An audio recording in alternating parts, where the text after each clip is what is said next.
So here's kind of an interesting situation. So this is PETG, and it says to run it between 200 and 240.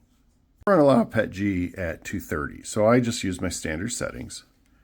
And look what it did. It is way too hot. The other thing, it's not cooling quick. Now, normally PETG, I run with the fans, the cooling fans turned off, and I get the best results.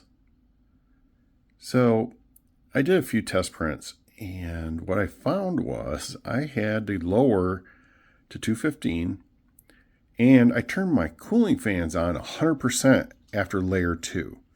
And look at the difference.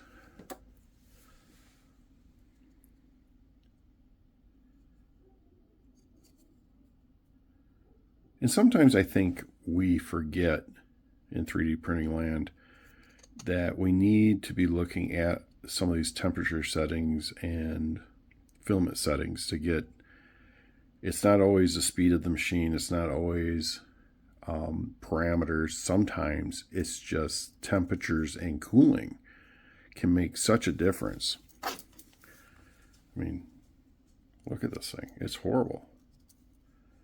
I especially love the top of this. It's just amazing, you know, compared to this one. So just a little FYI, a little, just so you know, the more you know.